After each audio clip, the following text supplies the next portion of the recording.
오늘 우리가 함께 나눌 말씀의 제목은 엘리바스의 첫 번째 책망이란 제목으로 하나님 말씀 함께 나누겠습니다. 엘리바스의 첫 번째 책망이다. 우리가 자기 스스로의 말을 분별하고 또 다른 사람의 말을 분별하기 위해서는 내가 얼마나 깊이 있게 자기 내면을 돌아볼 수 있느냐와 직결되어 있습니다.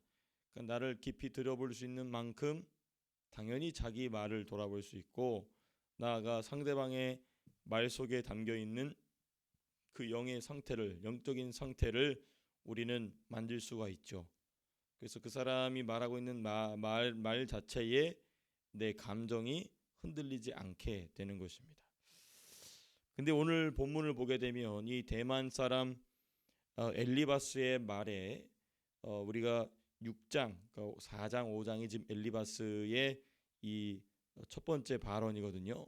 근데 그 발언이 끝나자마자 욥이 몹시도 괴로워하면서 쭉 반론하는 장면이 6절에 있습니다. 그러니까 이런 대화의 패턴 속에서 우리는 뭘 발견하게 되냐면, 욥이 자기 내면을 들여다보지 못하고 있는 부분이 이러한 대화 가운데 나타나는 욥의 반응을 통하여서 잘 드러나고 있죠. 그래서 우리는 이런 부분들을 잘 주의하여서 보시게 되면 욥기의 깊이가, 우리가 성경을 읽다 보면은 이게 부담스러운 성경들이 있어요. 공부하기 부담스러운 그 성경들이 있습니다. 뭐 예를 들면 신약 성경에서 히브리서 1장부터 정신이 없어요. 왜냐하면 계속해서 인용구를 갖고 오지 않습니까?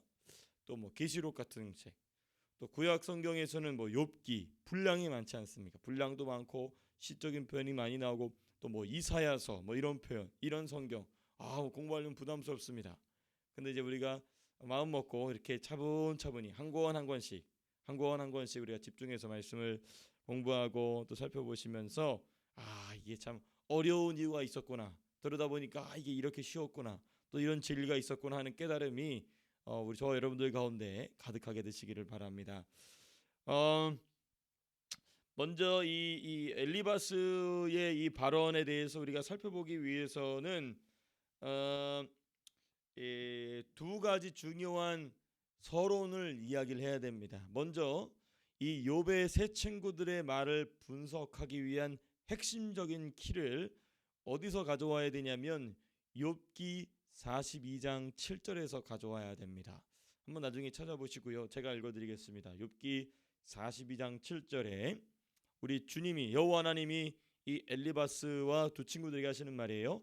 여호와께서 대만 사람 엘리바스에게 이르시되, 해놓고 뭐라고 말씀하시냐면, 너희 둘의 말은 욥의 말과 너희 셋의 말은 욥의 말과 같이 모두 잘못됐다라고 말씀하세요. 하나님 뭐라면, 나에 관하여 말한 너희 셋의 말은 모두 잘못됐다. 우리가 욥기에 상당한 분량을 차지하고 있는 것이 이 세 친구의 말이거든요. 근데 우리가 이 세 친구의 말을 어떻게 분별할 것인가 고민되는 경우가 많습니다. 분량도 많고 맞는 말을 하고 있는 것 같은데 왜 그러는 거지? 이제 그렇거든요. 가만히 보면 맞는 말 하고 있어요. 내가 보면 근데 왜 이걸 어떻게 분별해야 되는데, 42장 7절의 기준을 딱 세워놓고 이 세 친구의 말을 분별하시면 쉽습니다. 하나님 뭐라고 말씀하셨죠? 너희 말은 틀렸다. 자, 그러면 이제 이 세 친구의 말을 분석하기가 쉬워집니다. 왜 그렇죠? 하나님이 틀렸다고 말씀하셨잖아요. 그렇죠? 하나님이 틀렸다고 말씀하셨기 때문에 우리 이제 뭐 하면 되냐면, 이게 틀렸나 안 틀렸나 고민할 필요 없이, 자 그러면 틀린 부분이 어딘지 찾아보자라고 찾아보게 되면 훨씬 이해가 쉬워지고 빨라집니다.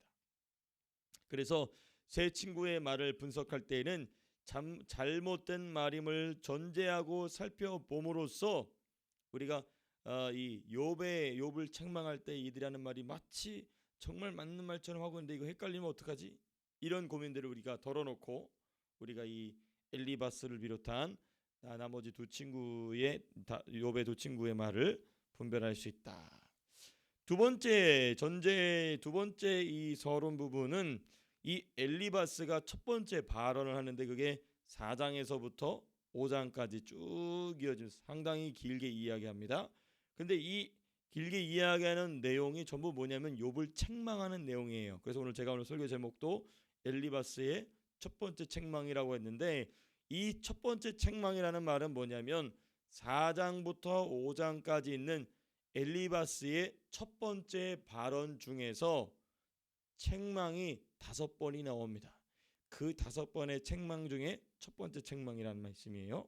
그게 이제 1절에서부터 11절까지인데 특별히 7절, 8절, 9절이 핵심입니다. 그러니까 욥을 책망하는 엘리바스의 책망의 첫 번째 책망 내용이 7, 8, 9절에 나온다. 그리고 내일 본문, 사실 올해는 금요일 본문인데 거기에도 역시 두 번째, 세 번째 책망이 담겨져 있죠. 그거는 우리가 차차 좀 살펴보도록 하고요. 자, 그런데 오늘 본문으로 들어가 보고자 합니다.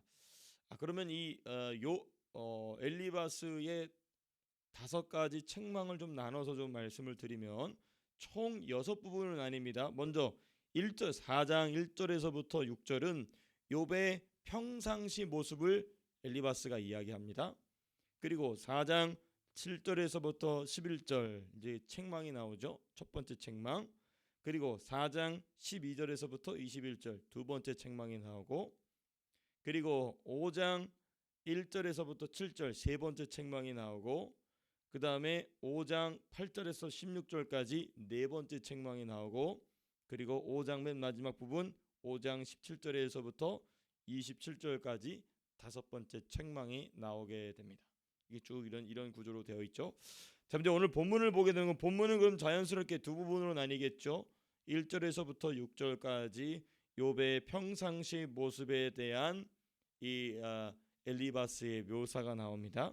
물론 이것도 책망하기 위한 준비 동작이에요. 그리고 이제 두 번째 부분은 7절에서부터 11절까지 내용이겠죠.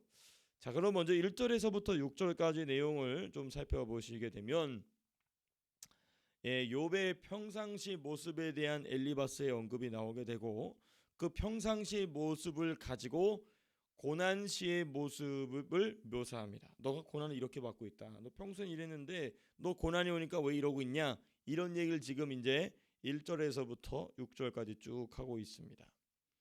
욥의 평상시 모습, 평시 모습은 3절, 4절에 주로 나와 있죠. 3절, 4절 읽어보시면, 보라, 전에 내가 여러 사람을 훈계하였고 손이 늘어진 자를 강하게 하였고, 두 번째, 그 다음에 4절, 넘어지는 자를 말로 붙들어 주었고, 세 번째죠. 그 다음에 무릎이 약한 자를 강하게 하거늘, 네 번째, 그렇죠. 동사가 4개가 나옵니다. 평상시 모습 첫 번째, 여러 사람을 훈계했다고 그랬어요. 이 훈계는 진리 지식이 없으면 불가능합니다. 그렇죠? 하나님에 대한 진리 지식이 없으면 누가 누구를 훈계하겠습니까? 그렇죠?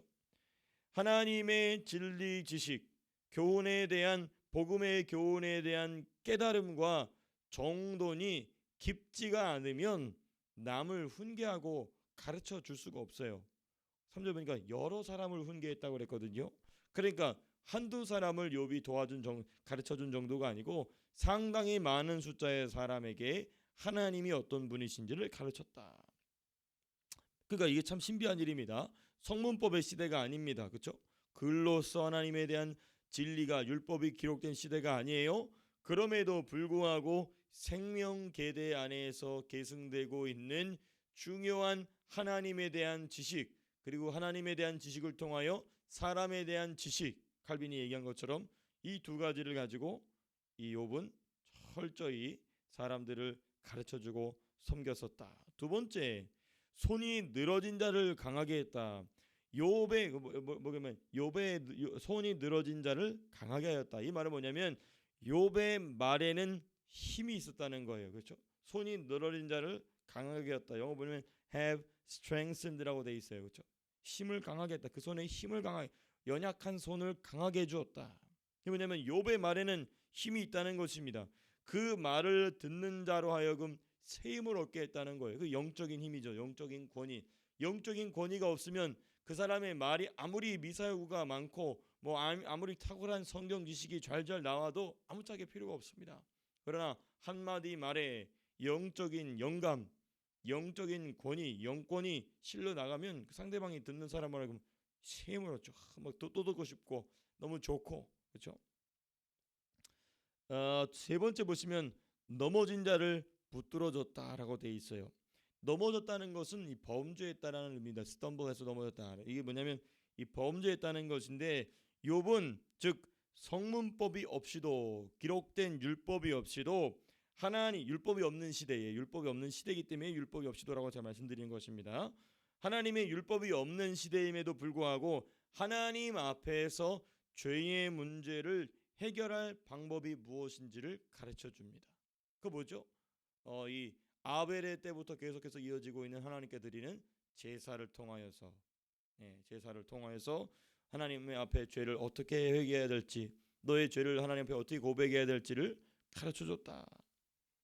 만약 네 번째는 무릎이 약한 자를 강하게 했다. 스스로 일어서게 했다는 것이거든요. 근데 일어선다라는 표현은 우리 성경 전체에서 보게 될 때 뭐냐? 자기의 신앙을 하나님 섬기는 것을 스스로 세울 수 있는 힘은 믿음입니다. 믿음. 즉 이 욥의 권면, 욥의 책망 또는 욥의 격려 등은 상대방으로 하여금 믿음으로 스스로 설 수 있도록 섬겼다는 것입니다. 이게 욥의 평소의 모습이 고난이 오기 전에 평시에 3절 4절에 나와 있는데 왜 엘리바스가 욥의 평시의 모습을 이야기하느냐? 이 엘리바스는 이 5절을 이야기하고 싶어서 5절 6절을 이야기하고 싶어서 평시의 모습을 끌어다가 이야기하고 있는 것입니다. 욥의 고난시의 모습, 고난 때의 모습에 대해서 욥이 이 엘리바스가 뭐라고 하냐면 이제 이 일이 내게 이름에 내가 힘들어하고 이 일이 내가 닥침에 내가 놀라는구나. 내 경외함이 내 자랑 아니냐. 내 소망이 내 온전한 길이 아니냐라고 이야기해요.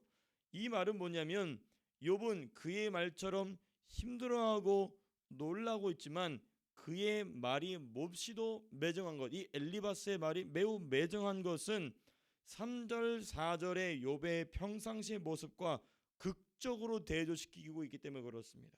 차라리 앞에 말을 안 했으면 좋았을 텐데 이 앞에 3절 4절의 말을 함으로써 이 욥의 지금 현재 고난을 당하고 있는 모습을 더 비참하게 만들고 있는 것입니다. 너 그렇게 사람들을 가르치더니 너는 지금 왜 그러냐라는 지금 얘기를 하고 있는 거예요. 그러니까 이러한 책망은 하나님의 책망이 아닌 누구의 참소냐면 사탄의 참소입니다. 엘리바스의 매정한 책망의 극치입니다. 앞에 말을 차라리 안 했으면 좋았는데 일부러 그 말을 하고 나서 너 옛날엔 그러더니 이제 와서 너 왜 이러는 거야? 이런 식으로 얘기하고 있는 것입니다. 이거는 하나님의 책망이 아닙니다. 하나님의 책망이 아니고 이거는 사탄의 참소죠. 참소. 그러니까 엘리바스는 본인이 사탄의 마음을 가지고 사탄의 입술이 되어서 이런 말을 하고 있다는 것을 전혀 감지하지 못합니다.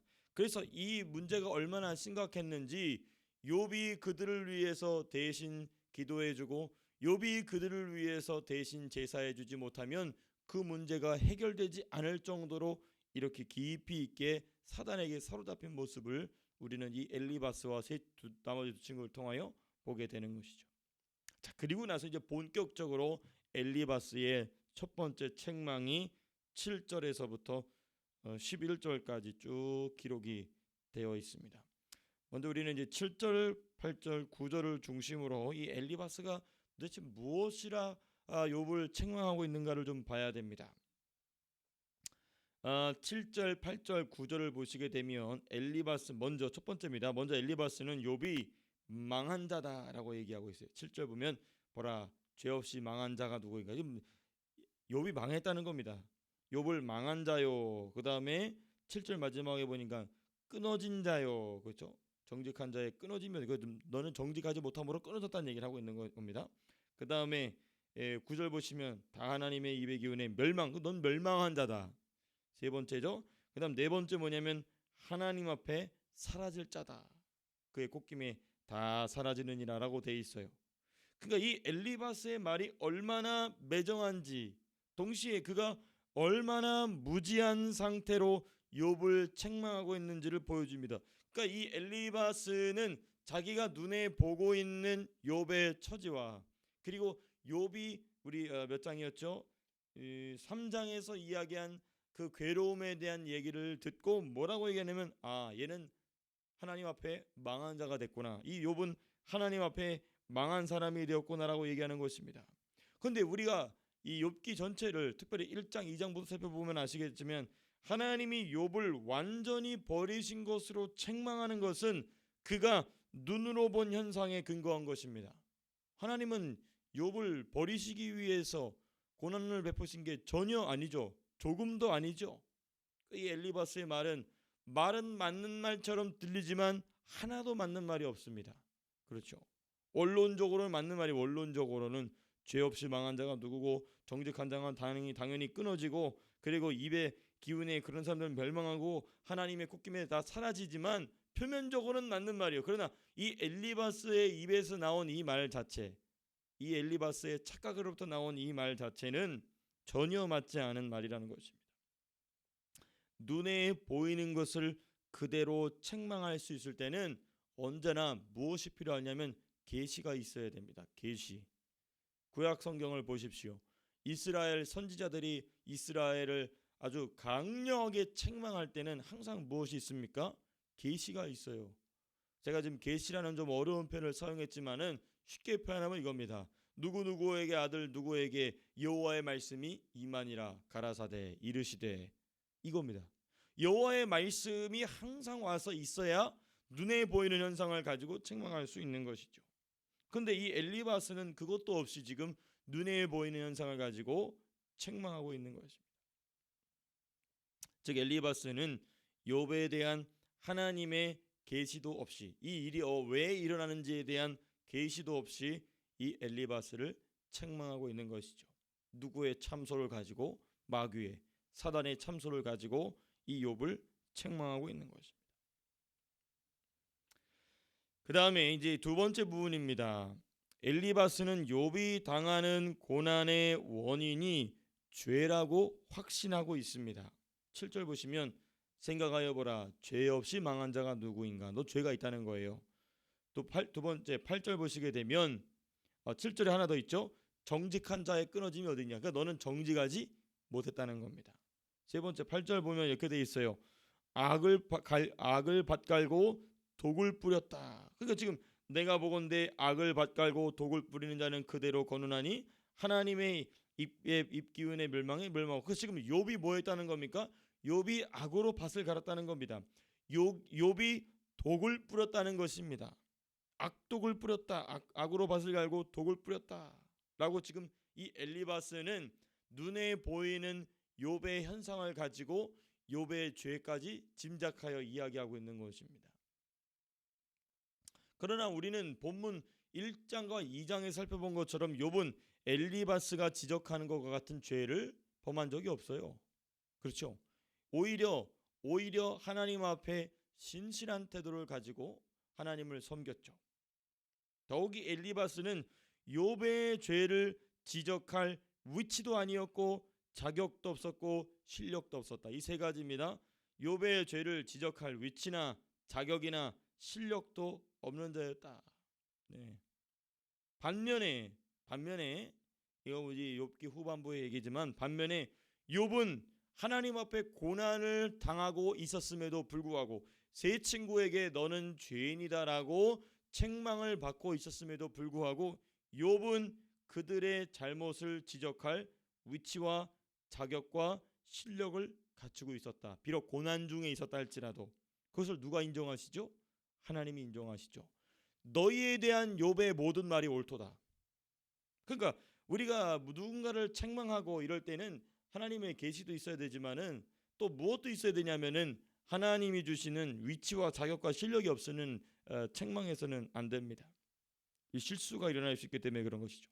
그래서 영적 세계에서는 맞는 말도 할 수 있는 사람이 해야 옳은 말이 됩니다. 다시 말씀드릴게요. 영적 세계의 질서 안에서는 맞는 말도 할 수 있는 사람이 해야 옳은 말이 된다. 하나님이 컨포메이션을 해주신다는 거예요. 맞는 말을 했을 때 그거 옳은 말이야. 왜냐하면 하나님 앞에서는 우리가 속일 수 없거든요. 그 모든 의도를 우리는 속일 수가 없기 때문에 그런 것입니다.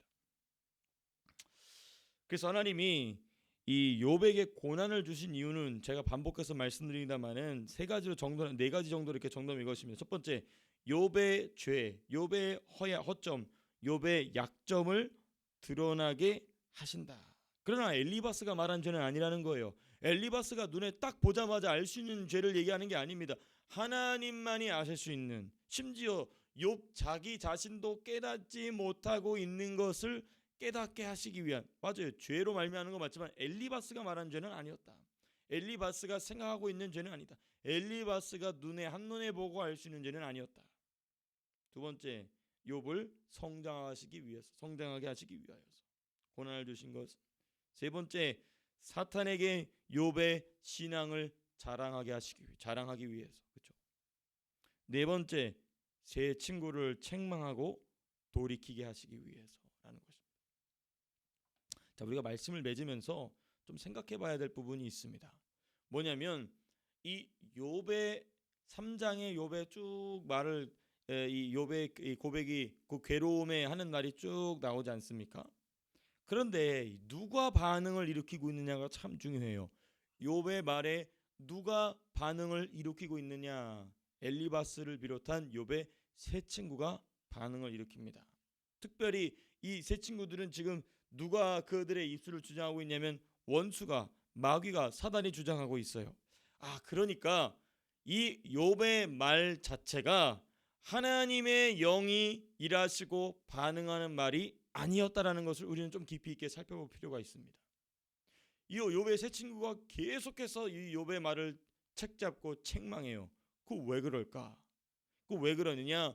욥의 말이 하나님이 기뻐하시는 말이 아닌 마귀가 원하는 말을 계속 꺼내놓고 있기 때문에 그렇습니다. 마귀가 원하는 말을 꺼내놓으면 꺼내놓을수록 마귀는 계속해서 우리의 삶 속에, 우리의 생각 속에, 우리의 믿음의 현실 속에 계속해서 등장하는 것입니다. 그러니까 이것은 좀 다른 개념입니다. 우리가 성령이 원하시는 진리의 말씀을 함으로써 원수가 대적하는 것, 그거 좋은 겁니다. 왜? 누가 일하시니까? 내 곁에서 성령이 일하시니까. 근데 지금 욥이 말하면 말할수록 누가 일하시는 건 멈추죠? 성령이 일하시는 건 멈춥니다. 성령이 일하시는 건 멈추고 누구만 계속해서 말을 하냐면 욥을 못 살게 하기 위한 세 친구들의 말만 계속 장황하게 늘어지게 됩니다. 그리고 이건 제가 나중에 욥기를 마무리하면서 말씀드릴 내용이지만 하나님은 그러한 욥의 말과 그리고 욥의 고난에 조금도 관심을 보이지 않으십니다. 이 부분이 핵심이에요.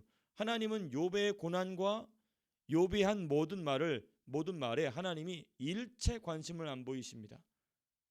그렇지 않은데 그런 척 하시니 아니에요. 아예 관심을 안 보이십니다. 대신에 뭘 보여주냐면 하나님의 광대하심을 보여줍니다. 하나님의 광대하심을 보여주게 되니까 욥이 더 이상 자기 입을 멈춰요. 뭘 발견하냐면 내가 이렇게 고난 중에 있는 것 자체, 내가 이렇게 열심히 떠들었던 말 자체가 아무짝에 쓸모없는 일이었구나. 자기의 고난 자체가 아무것도 아니라는 것을 발견하게 됩니다. 뭐 앞에? 하나님의 광대하심 앞에. 그래서 하나님이 따로 뭐라고 책망할 필요도 없이 본인이 본인 스스로 죄를 뒤집어 쓰고 하나님 앞에 회개하죠. 뭘 받기 때문에? 하나님의 광대하심 앞에 내가 겪는 고난은 아무 의미가 없구나. 이게 누구의 태도가 되냐면요, 나중에 신약 성경에 나오는 위대한 하나님의 사도들의 태도가 됩니다. 바울 보십시오. 바울은 오히려 그 고난 속으로 들어갑니다. 뭐 때문에 그렇죠? 욥이 봤던 그 하나님의 광대하심을 바울도 봤던 것입니다. 그가 그 고난 안으로 들어가는 것입니다. 이것이 욥기의 아주 핵심적인 내용입니다. 그 고난을 어떻게 이겨나갈 것인가? 그 고난을 어떻게 대할 것인가? 하나님의 광대하심으로 나의 고난받는 것을 하찮게 여기는 것입니다. 그러니까 우리의 기독교 신앙이 현대에 들어서 그 개인의 아픔과 고통과 연약함을 막 감싸주고 돌봐주고 너무 공감합니다. 너무 이런 쪽에 집중이 되어 있어요. 물론 하나님도 그렇게 하십니다. 근데 그거는 신앙이 낮은 수준이에요. 신앙이 얕은, 성경을 보십시오. 성경이 신앙의 수준이 자라나야 될 사람들에게는 하나님이 그렇게 대하시지만 이제 신앙이 어느 정도 달아서 더 나은 곳으로 나아간 곳에서는 하나님 그렇게 안 대하십니다. 그렇게 대하지 않으세요. 그리고 그러한 성도들 역시, 신앙의 영웅들 역시 그러한 태도로서 자신의 고난에 대해서 초연한 모습을 보입니다. 그게 우리 기독교 신앙이, 우리 성경이 가르치고 있는, 하나님이 저와 여러분들에게 기대하시는 신앙의 깊이가 바로 그런 부분이라는 것입니다. 쉽게 얘기하면 이런 것이죠. 목사님, 저부터 하나님이 늘 기저귀를 채워주는 신앙이 아니고 오히려 스스로 자기 옷을 자기 스스로 입고, 에베소서에 얘기한 것처럼 전신갑주를 스스로 입을 수 있는 그 수준에까지 들어가려면 어느 정도까지 가야 되느냐? 고난 자체를 하나님 앞에 누리는, 고난을 누린다. 이건 저도 아직 어렵습니다. 저도 어렵습니다. 어려운 일이에요. 근데 그 정도 신앙까지 들어간다는 건 무엇 때문에? 하나님의 광대하심을 본 자들은, 하나님의 광대하심을 본 자들은 오히려 그 고난 안으로 들어간다는 것입니다. 왜? 고난 안에 들어가야 뭐가 보이니까? 자기의 약함이 보이니까. 이게 우리의 기독교 신앙의, 우리가 이 성경이 우리에게 이야기하고 있는, 특별히 욥기가 우리에게 제시하고 있는, 하나님께서 우리에게 기대하시는 귀한 신앙의 기준인 줄로 믿습니다. 이 말씀이 저와 목사인 저부터 또 우리 사랑하는 성도님들의 심령 속에 잘 깊이 박혀서, 그렇구나, 욥이 이것을 깨달았구나, 이러한 새 친구들의 책망 속에서 하나님이 이런 점을 드러내시고 계시는구나, 이런 것들을 깊이 발견하실 수 있게 되기를 주님의 이름으로 축복합니다. 제가 기도하고 마치겠습니다.